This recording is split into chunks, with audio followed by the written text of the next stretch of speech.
People ask why you should end up seeking to develop a faith.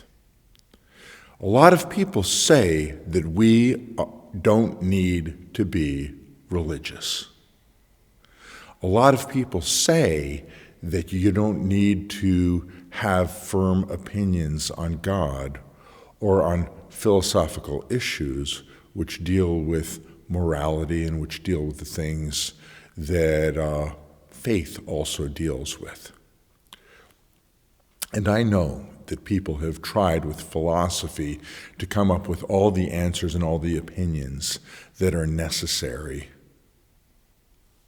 to end up growing into without reference to God. I don't believe that you can be a person who doesn't know God. I don't believe that you can be a person who is disconnected to who God is. Furthermore, this will post probably weeks after the Super Bowl has happened. But as I'm shooting this today, the Super Bowl happened yesterday. And the Philadelphia Eagles really kind of embarrassed the Kansas City Chiefs in the Super Bowl. Now, that wasn't the part that surprised me, although had I known this 3 days before the Super Bowl happened, as opposed to telling you 2 or 3 weeks after the Super Bowl has happened, what went on, some of you would have been very interested in that information and could have made a lot of money on the betting markets, betting that the Eagles would win 40-22 against the Kansas City Chiefs. But the interesting thing for me wasn't necessarily the game, although there was heart, there was strategy, there was strength, there was figuring out the weakness of the opponents, there were all these things going on. That's part of any football game, no matter how well or how badly it's played. But the thing that was interesting to me was when the teams came out of the tunnels, when the teams came onto the field. What was interesting to me was the singing of America the Beautiful and the national anthem by nationally renowned artists. What was interesting to me was to see the various things that went on around the opening of the game. Because you know what all of them had in common? They were all part of a religious ceremony. And while God was not referenced the way that the Kansas City Chiefs come out of the tunnel, this goes back to the gladiators. This goes back to worship. The way the Philadelphia Eagles came out of the tunnel, this also was a point of strength. This was a point of presenting heroes. And as both teams come onto the field, what you have going on, in essence, is you have the presentation of the heroes and the demigods of 2025. And so I would suggest to you that worship goes on all the time. If you see political events, often they are framed as worship events. If you see sporting events, often they are framed as worship events. As you see musical concerts, often they are framed as worship events. Understand that the human heart yearns for something bigger than itself. It yearns for deity. It yearns for life. It yearns for truth. It yearns to touch eternity. And what happens to a person who does not have a connection with something that transcends them.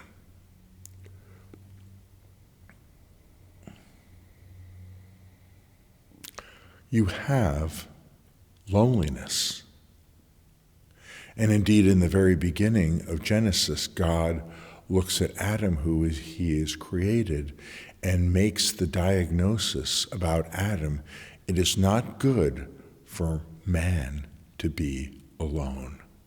And so a helpmate, a woman, is created to be part of the bulwark of community. And Adam and Eve, very different from each other, but complementary in a way that God designed, end up creating a bulwark against loneliness by having each other. In addition to loneliness, which is massive and which is large, you end up having a whole variety of other things that go on. You have, for a person who is lonely, the sense that they are unloved, the sense that they are unattached, the sense that they don't matter and that there's no way to resolve their circumstance and their situation. Likewise, you will end up having depression, because if a person isn't connected to their God, if a person isn't connected to their community, and if a person doesn't know that they're loved, there is a hatred that happens. And we often do commercials, we often reach out to people, we often have self-help books about hatred, but the very greatest hatred that a person deals with is the hatred which happens when they look at themselves and when they go, there's nobody who can help me, because ultimately I hate myself. And once you get from loneliness and depression, you will end up with a variety of other things. It might be anxiety, fear and worry about the present, fear and worry about the future, fear and worry about things that are out of your control, because you know that you are missing being loved by your Maker, your Creator. You're missing finding your place in which you operate within your community. You have a certain level of self-hatred. You don't believe anybody else has found you to be adequate to be loved. And then with anxiety, anything could happen that could totally destroy your world and who you are. These reasons and many more are why I believe people need truth. I am not encouraging you to come up with a religion that's a made-up religion. I'm not encouraging you to come up with a religious worldview that is built around fantasy or stupidity.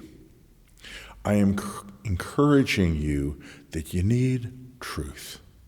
You need life. You need vitality. You need purpose. And that part of your encountering the God who created you gives you the opportunity to have a relationship with the one who can look at you and say, son or daughter, I created you to serve this purpose in your family, this purpose in your tribe, this purpose in school or work, this purpose in the community that you live in. I have created you to plug you into like-minded and like-hearted spiritual people who will be on fire for God, for me, and they will help you find your way forward. And furthermore, the better that you get to know me, the more I can speak to you of what I created you to be, what I created you to do, and what your purpose is in this tapestry, in this plan, in this thing that I have created.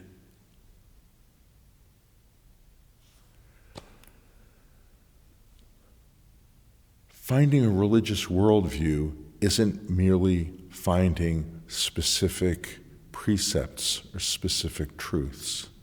It's not merely having a better way to end up relating to the world around you, but ultimately finding truth, finding life, finding a religious frame, finding a worldview that is based in truth, that puts everything in proper and right order, brings you into a relationship with the one who conceived of you before you were born, the one who put you here on earth, the one who has rescued you from evil, rescued you from destruction, and in many cases rescued you from circumstances that you go, I wish this never happened to me. But what ends up happening is, as God has rescued you and placed you through the circumstances you've been through, you have become strong. You have become effective. You have been brought from immaturity to being a person who can be an encouragement to others. And you have been brought to be a person who will know life, who will know faith, who will know truth, and who will live with strength, such that the world will not be able to destroy you, because you know the one who brought you here originally. Shalom.